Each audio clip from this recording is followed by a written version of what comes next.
What's one way that you, Clemente, help the service advisors follow NVH policy and process? Because I am sure that you have a policy and process for your NVH, correct? Yes. We do now. Yes, we do. So what's one of the things that you do to help your service advisors follow that process? We're now talking about small incremental gains. We're going to talk about a little bit about work order stories, warranty stories, work order writing as an overall. So first things first, can you share the first customer concern that we're going to review? This is going to be for technicians who are anybody that's listening or watching. We're going to go through a couple of work orders that Alec's going to provide. Not going to show anything, so no company data, no customer data, no technician information, nothing. We're going to read the customer's concern as written by the service advisor, and then we're going to read the technician's CCC, and we're going to critique these things to a certain capacity and talk about it, because this is a major concern across the board. So first one that's probably the most frustrating for the technician would be the customer is here for the recall. The customer is here for the recall. How many ways can that get audited and declined simply from the brand, let alone the fact that it doesn't showcase to the customer what recall you're doing, it doesn't showcase the technician what recall you're doing, it doesn't showcase to the parts department what recall they're doing, which means everybody's going to do more work than you doing the job in the service drive you're supposed to be doing, period. First place. Please tell me this wasn't by an experienced service advisor. Absolutely. Okay. You know, I wouldn't want to take away anybody's thunder, but there's a reason why I turned on the self-fulfilling, the auto-populating recall feature for my DMS system. So my DMS system now sends out the VIN, finds out which recalls are due, and auto-populates the tickets with all the recall complaints. Beautiful. That's the reason why. What DMS are you using? Dealer Track and Xtime. So Xtime will automatically pull all the recalls that are due on the vehicle. So we still have to run a VIN inquiry and print off the VIN inquiry, but we don't have to do the work of figuring out which lines to add. It automatically does it for you while you're checking the car in. Nice. That really saves the service advisors some time. And wouldn't it have been nice when you were back at the independent Clemente where it auto-populate work order lines? Wouldn't that be nice? Yes, it would. And to think that service advisors are complaining about auto-populating service lines, right? Yeah. To think, it's like, we can go back to writing work orders if you'd like. And I mean writing work orders. With a ballpoint pen and Yep. duplicate. Yep. Now, Those days. we won't bring up COVID, and more importantly, we won't bring up a certain failure of a certain brand of DMS in the recent history. So I don't know when your folks are watching this, but there is a period in time where there's a fairly large DMS provider that pretty much got completely locked down, which means every dealer probably in the entirety of the US and beyond got locked out of their own DMS. So they were, in fact, writing work orders by hand. So it's kind of one of those karma moments. So all of those service advisors at all of those stores who said, I don't like all of this auto stuff and I don't like guess what? Back to the Stone Age you go, right? So don't bite the hand that feeds you. What's the next one you got for us, Alec? The next one was the vehicle is making a whooping sound. Well, it's not the worst one I've ever heard, as we already mentioned here. Whooping noise. How do they spell it? I'm curious. WHOOPING. They actually spelled it correctly. Whooping. Oh, no speed. Let's work this through here a little bit. Clemente, this is the work order. You're looking at this work order. So what are the things that are wrong with this in your view? List them all. My first question is when, where, and how can I duplicate it? What speed? Is it raining? Is it in the driveway?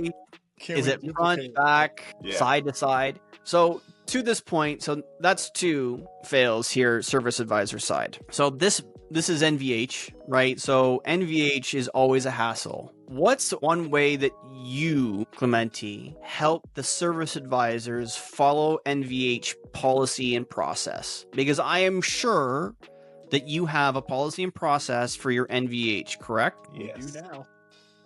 Yes, we do. So what's one of the things that you do to help your service advisors follow that process? So I do all the dispatching, but any drivability, any noise, any concern of that sort, they come and find me. We go on a drive with the customer, with me.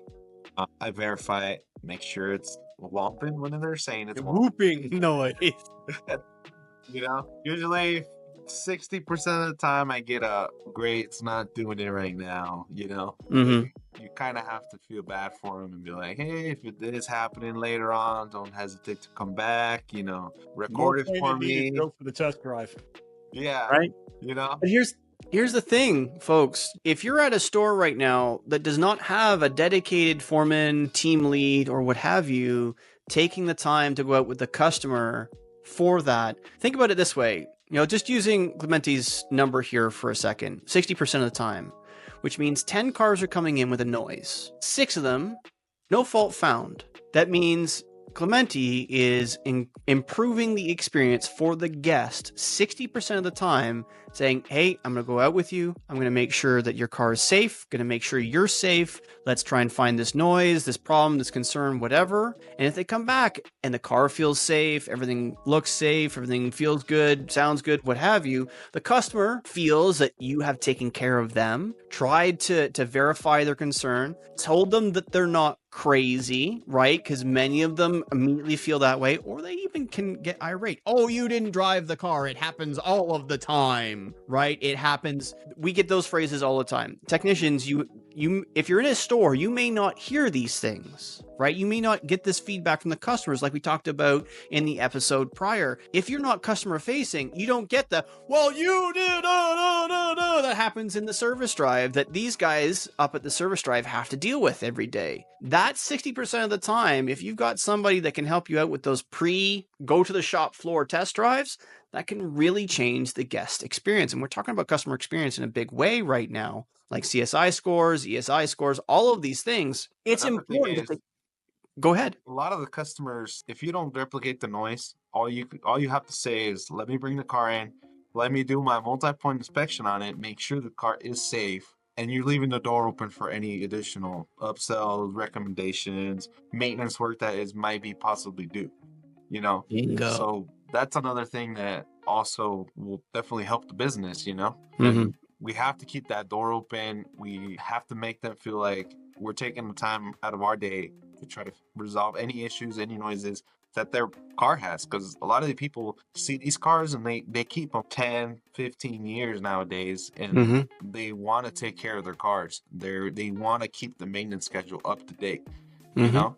So if they already had set up the appointment for this concern, why can't we take this car in? Get a multi-point in. Let's see what we can get out of it. So that's another reason why I always like to do the whole thing, right? That's the whole thing. So we're talking about two different stories and how you communicate as service advisors, as technicians, to understand what the service advisors have to go through in a dealership setting versus technicians who is at a independent, right? The two different things. The technician at the independent is going to go with the customer. They're going to go for a test drive with the customer in all likelihood, right? For the most part, not always, but for the most part. At a dealership, it's very seldom that anything happens with the customer. The customer drops the keys off. My car is making a whooping noise. No context. No whatever. You've got no contact with the technician. In this circumstance, you're now providing a service where you're eloquently telling them, we're going to take care of you. We're going to make sure that you're safe. We're going to go on a test drive to verify the noise. The fact that we can't verify the noise means I'm going to take the vehicle in and do a free multi-point inspection for you to make sure the vehicle is safe and sound for you and your family, to make sure you're safe and sound for your family. Let's iterate that as many times as possible and make sure that it is safe and sound. And once you get up on the hoist and you say, guess what? Brakes are down to 20% on the front. Let's see, we got a tie rod that's getting a little loose. Like we've got wipers that are peeling off the back, whatever the case may be. It's no longer we're trying to get our hand in their pocket. It's we're trying to make them safe. If we're iterating over and over and over and over again, we want to make you safe. And this is coming from we're talking about customer complaints from a service advisor. We haven't even got to the technician side of repairs of stuff. We're going to get to that in a second here. But just being eloquent and capable in the service drive will solve so many problems in so many stores, but we have to care to do it. Service advisors and technicians alike, we have to care to do it. So I'm really thankful that you get the opportunity to do that and do that for your guests as well as the technicians, Clemente. That's really awesome. So Alec, let's hear a decent customer concern. Well, do you want to hear the cause on that one? Work order writing here. Do you want to hear the cause of the whooping? Yes. It wasn't a whooping. It was a clicking. So they the clicking noise is coming from the axle. So we put an axle in there, and it was declined on first review by the DPSM because you had a whooping as the inbound, and you had a clicking as the outbound on the outbound. And so once we were able to show the part and the issue, we got it paid, but it wasn't that communication wasn't there. And so this is a good learning experience for both the front end and the back end, which helps. Okay, it does help your story.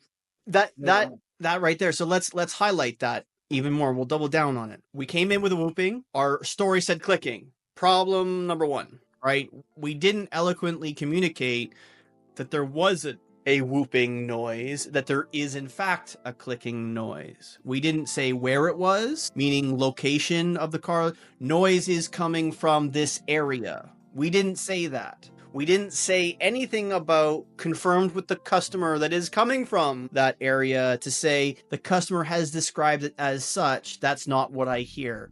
Because the last thing you want to do as a technician, as an advisor, and the end result as the guest is still having the whooping noise at the end. Because whilst there may still be a clicking noise and the axle may still be and the back, we don't want to still have a whooping noise at the end, because it is possible in my brain as a technician brain, if I've got a whooping noise from the and I have an axle clicking at the back, it's quite possible that we have an out of round something at the back, the axle out of round, we have a bearing out of round, we have a hole opening for the bearing out of round, which causes out of round or abnormally worn tires, which means if we fix a clicking axle and we now true that up, we may still have a whooping because we have a tire that's toast now because of the bad axle, which means we still have an error, which means the customer goes out in the road and it's still whooping. Now you have a conflict from fix first visit. Now you have a conflict from the DPSM saying, well, you didn't fix the noise. Well, yes, we fixed. No, we didn't fix their noise. Yep. Now, and here's the caveat here, folks. If you don't understand this from a leadership perspective, of a franchise store perspective, even if the axle was damaged, factory defect, under warranty covered, you didn't fix the customer's concern, you may still get charged back for that, period. End of chat. It doesn't matter whether it was actually defective or not. The dealership may still get charged back for that. So it's absolutely imperative that you make the link between the two. However that needs to be done, you need to make sure that it is clear that you're turning a whoop into a click, and there isn't going to be a whoop after you fix the click. Right. You got to carry the story from the beginning to the end. Absolutely. Exactly. So let's have the next one. Let's have the next one. I think the next one would be engine that we're still dealing with. The block. Then the heads. Yeah. What's the customer complaint? The complaint is a rough idle and initial acceleration. No check engine light. Interesting. That's not a bad description. I've heard a lot worse. Rough idle, bad acceleration. Not bad. I'd like to see more. Clemente, what would you like to have that? Let's work through this as a matter of education. What would you like to see as the actual customer complaint from that standpoint? I'm more trying to figure out what speed, what are they trying to accomplish when they're having this problem, and anything that they've noticed that they need to do to be able to get it to occur. So basically, AC on, AC off, like try to figure out different patterns that they're having to do for it to reoccur. Mm-hmm. That's basically my first question. Is it happening a cold start, warm start? Does it make a difference if it's early in the day after you drive it? I take into consideration everything, right? Nowadays, because you just don't know what is actually going to cause it to, That's super important for drivability. Yeah. One of the things that many advisors don't understand is the depth of understanding that you need to know going into a drivability concern, especially and most importantly when you don't have a check engine light on of any description. If you've got no lights in the dash and you've got a rough run of some description, you need as much information as humanly possible. I don't care if the customer concern is a paragraph. I don't physically care. As a leader, I don't care because I want all of the ammunition I possibly can, to get my diag paid right off the rip. Because if I'm getting a drivability concern on a vehicle under warranty, under mileage and under time under warranty, with no check engine light, you might as well call engineering right off the rip to get a case started. Because no check engine light on a car in 2024, you got a rough run complaint that they say is duplicatable frequently, even remotely, you need as much ammunition as you possibly can to get paid, right? Because it's going to be deep. So it's not bad. It's not bad. It's not the worst. It's not bad. This is where I have a problem as the manager and everything, is that I used to work for Honda, and I will give them this. They have great NVH diagnostic sheets, and they have great fuel and emissions and drivability concern diagnostic sheets for the customers to fill out, not the advisor, the customer. And it's actually clickable and fill outable. So I've created on my own something similar. And I have a job aid folder in our service drive folder for our advisors to use on NVH and drivability. And the drivability sheet was not filled out. One of the things that's in the drivability sheet is, what's your fuel type?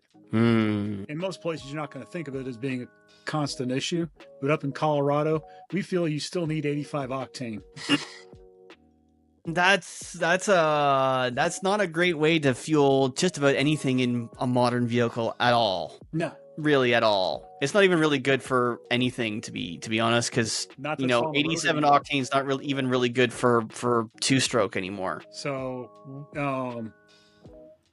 we actually, there's working with Techline, we've replaced quite a bit of parts on this car, and we swapped a lot of parts with test models, and I think we had a field tech rep out last week for it.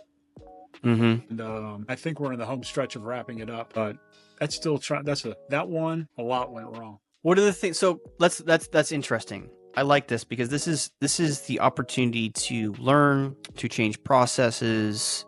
There's a lot of things here. What do you think is probably I think you might have said this already. So the most important thing to change in process is to follow process. It sounds like one.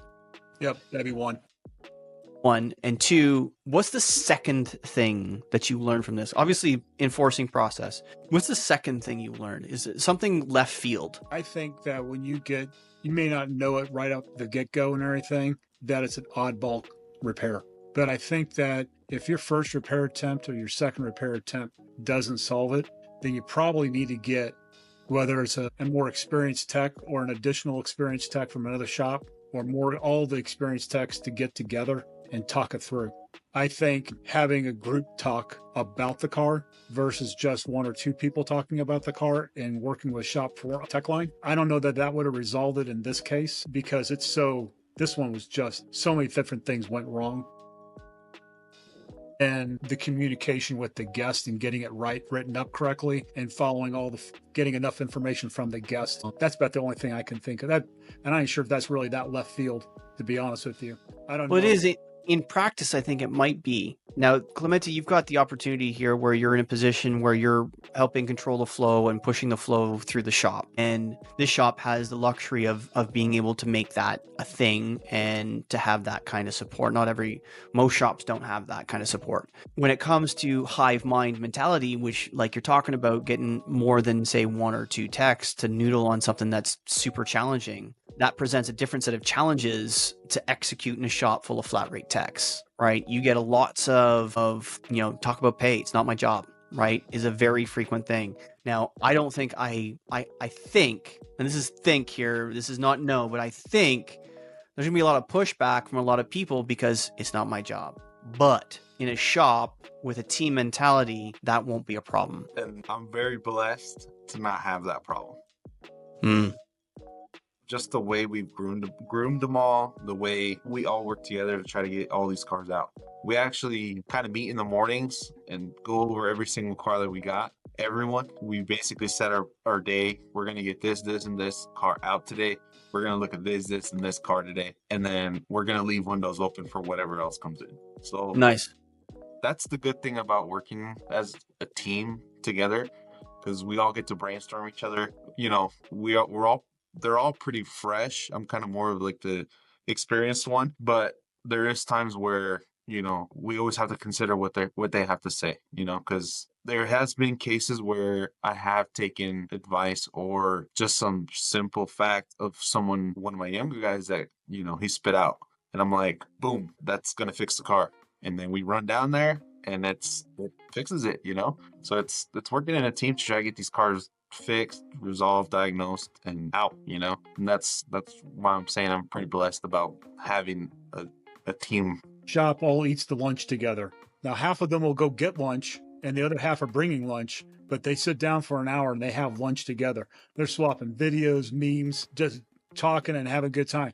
But you don't really talk about the shop until I show up, and then I start asking a couple questions and everything. What are you doing in here? Get out. It's always a topic, you know, because I like I said, I want to get these guys to produce more, you know. So, you know, lunch is wrapping up, you know, hey, what are we going to finish from here to the end of the day? You know, what's going to get turned in? You know, what's cooking for tomorrow, you know? So it's something to keep in mind in their heads that you're constantly watching them. And it's not necessarily a bad thing, you know, it's kind of just pushing their limits to, one, improve productivity, two, at the end of the day, that their paycheck's just going to be bigger. Once they see that check, that's the ultimate goal, because it allows everybody to provide for themselves and for their families, right? At the end of the day, this is where we separate ourselves from many, where I'm a big flat rate advocate. Like I enjoy flat rate. I even enjoy flat rate when it's tough, because without it being tough, it means that the good times aren't as good, right? You got to go through the tough stuff. You got to go through the hard stuff. You got to go through the challenging stuff to get the good stuff. And in a team environment with a good leader, with a great leader, with a high value leader, it can change your life. It really can. I've said it, I don't know how many countless times, a high value leader and a team atmosphere will change your life. And I realize that it might be my optimism and my desire for positivity that might skew me a little bit to that side, but it really does. When you've got folks out there struggling, it's like the industry is awful and so on and so forth. It's really not. There's a select group of people who really shouldn't be in this industry, who have negative mindsets that we need to kick to the curb. Get them out. Because many of us have gotten into this industry with the mindset that we really like cars, or we really like fixing problems, or we really like breaking things, or whatever the case may be. To quote Corey Smith, I'm really good at breaking things, not so necessarily good at fixing things. But we all have those tidbits in between. Now, we're talking about work orders, how they're written, customer concern, as well as correction. Have you got something in there that was well written as a customer concern, but horribly written as a follow-up, as a correction? You know, in general, I would say where we struggle in our stories is we either don't put anything in the cause, which is 10% of the time on software updates that has to go back in and get it re-updated and get the notes fixed, or it's incomplete. You want to get paid for every single tenth that we can get for you, and stack a labor operation if we're able to. But if you don't get into the granular of which body module and which plug and which one you had to fix the tension on for an electrical issue that was intermittent, if you don't get into that granular of it, they're not going to pay. They're going to give you a couple tenths, but they're not going to pay you what you should have gotten paid. And we don't get consistently great stories as far as the cost. The correction's always there to me. The tech's great at telling you, I fixed this, but they don't go into how I got there and the cause of it very well. And that's probably 35 to 40% of the repair orders on cause. It's just not enough. We don't spend enough time on cause. So what's something that you can do and maybe share on how do you, as the leader of a store in that service department, how do you and Clemente institute change for 1%, right? We're not talking, you're not going to correct 40% tomorrow. And correcting 40% in a year is still pretty unreasonable. But how do you correct 1% tomorrow? What's something that you'd like to see changed tomorrow, and what's something that maybe a young service manager or a new service manager out there could take for themselves if they're looking at something similar where, you know, the advisors are pretty good most of the time at getting a decent concern on there accurately. And let's say that the technicians are 100% accurate on their correction, but there's not enough. They're like you, where 40% of the time there is no cause. What's something that you can do tomorrow to fix that? So technicians hate typing. They're not the greatest. I basically tell my guys, tell me what you did. I don't care how technical, how in depth you get. I'm like, if I have to add another line for you to continue your story, I'm like, I'll do it. I'm like, but I need to know everything you did. I'm like, I know you remember, because they're going to remember, but I need to know every little bit of information. And usually, I would say 70 to 80% of the time, I get stories that are, you know, way more than I wanted, but it's way better than not getting anything. What's a way to try and enforce that without being, what's a great way to enforce that without being a micromanaging? So I found two ways. One's being a dick and backflagging it until it gets corrected. That's never goes over very well. The second one is you do the work, which is what we're currently doing. And the third way is you hand the ticket back and they don't get another ticket until they update the story. And you haven't taken the money away, but you give them the opportunity to correct it. I think one of the things that Clemente and I work with is everybody in the shop speaks great English, but written, it's a whole different ballgame. And I think that's the realistic issue for our shop. And the typing, I don't think is the problem. It's how thinking in English, for some of them, it's an issue. As far as they know what they did, they can tell you what they did, but actually going from the mental to actually written, that's the problem. It doesn't translate in their head to the written. Here's a question for you. Yep.